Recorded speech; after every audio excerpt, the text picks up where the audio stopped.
നമസ്കാരം. ഇൻഫർമേഷൻ മീഡിയയുടെ പുതിയൊരു വീഡിയോസിലേക്ക് എല്ലാ കൂട്ടുകാർക്കും ഒരിക്കൽ കൂടി സ്വാഗതം. ആധാർ കാർഡുമായി ബന്ധപ്പെട്ട വളരെ സുപ്രധാനമുള്ള അറിയിപ്പുകളുമായിട്ടാണ് ഇന്ന് ഇൻഫർമേഷൻ വീഡിയോസ് വന്നിട്ടുള്ളത്.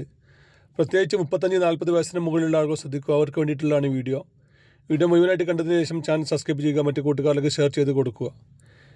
നമ്മുടെ ചാനലിൽ ഒരു തരത്തിലുള്ള മതരാഷ്ട്രീയ കാര്യങ്ങളും വരുന്നതല്ല. ഗവൺമെൻറ് ലഭിക്കേണ്ട സേവനങ്ങൾ, ആനുകൂല്യങ്ങൾ, അറിയിപ്പുകൾ എന്നിവയെക്കുറിച്ച് മാത്രമാണ് വീഡിയോസ് വരുന്നത്.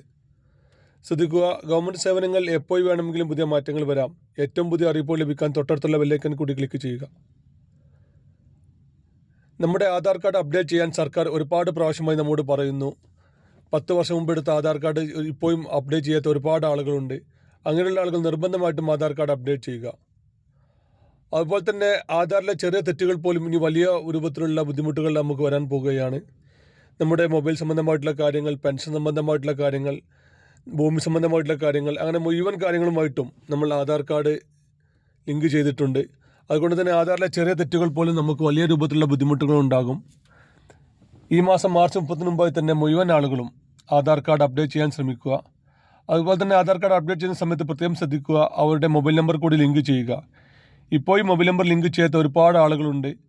നമ്മൾ കഴിഞ്ഞ വീഡിയോസിലെല്ലാം പറഞ്ഞിരുന്നു മൊബൈൽ നമ്പർ ലിങ്ക് ചെയ്യുന്നതിൻ്റെ പ്രാധാന്യത്തെക്കുറിച്ച്. മൊബൈൽ നമ്പർ ലിങ്ക് ചെയ്യാത്ത ആളുകൾക്ക് ഇപ്പോൾ ആധാർ കാർഡ് അപ്ഡേറ്റ് ചെയ്യാൻ സാധിക്കുന്നില്ല. അതുപോലെ തന്നെ മൊബൈൽ നമ്പർ ലിങ്ക് ചെയ്തിട്ടുള്ള ആളുകളാണെങ്കിൽ അവർക്ക് വിദേശത്ത് നിന്ന് പോലും ആധാർ കാർഡ് അപ്ഡേറ്റ് ചെയ്യാൻ സാധിക്കുന്നുമുണ്ട്. അതുകൊണ്ട് തന്നെ നിർബന്ധമായിട്ടും ആധാർ കാർഡിൽ മൊബൈൽ നമ്പർ ലിങ്ക് ചെയ്യുക. അത് പ്രത്യേകം ശ്രദ്ധിക്കേണ്ടത്, നമ്മൾ ഇപ്പോൾ കൈവശം വെക്കുന്ന നമ്പറാണെന്ന് ഉറപ്പുവരുത്തുക. ആധാറിലെ മൊബൈൽ നമ്പർ ഉപയോഗിച്ച് നമ്മുടെ അക്കൗണ്ടിലെ പണം ഉപയോഗിക്കാൻ വരെ നമുക്ക് സാധിക്കുന്നുണ്ട്. അതുകൊണ്ട് തന്നെ നിർബന്ധമായിട്ടും ആധാർ കാർഡിലെ മൊബൈൽ നമ്പർ നമ്മളിപ്പോൾ ഉപയോഗിക്കുന്ന നമ്പറാണെന്ന് ഉറപ്പുവരുത്തുക. അതുപോലെ തന്നെ പ്രത്യേകം ശ്രദ്ധിക്കേണ്ട ഒരു വിഷയമാണ്, നമ്മൾ പെൻഷൻ മസ്റ്ററിങ്ങുമായി ബന്ധപ്പെട്ട കാര്യത്തിൽ പറഞ്ഞിരുന്നു. ഇനി അങ്ങോട്ട് ചിലപ്പോൾ നമ്മൾ അക്ഷയ കേന്ദ്രത്തിൽ പോയി വിരൽ വെക്കുന്ന രൂപത്തിലായിരിക്കില്ല നമ്മളെ മസ്റ്ററിങ് വരിക.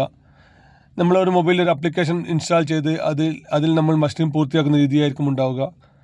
അതുകൊണ്ട് തന്നെ നിർബന്ധമായിട്ടും ആധാർ കാർഡിലെ ഫോട്ടോ കൂടി ചേഞ്ച് ആക്കാനുള്ള അപേക്ഷ കൂടി സമർപ്പിക്കുക. നമ്മൾ എത്ര പ്രാവശ്യം ആധാർ കാർഡ് അപ്ഡേറ്റ് ചെയ്താൽ ലിങ്ക് ചെയ്താലും അതിലെ ഫോട്ടോ ചില ആളുകൾ മാറാറില്ല. അങ്ങനെയുള്ള ആളുകൾ പ്രത്യേകം അതിനൊരു അപേക്ഷ കൂടി കൊടുത്തു കഴിഞ്ഞാൽ അവരുടെ ഫോട്ടോ മാറും.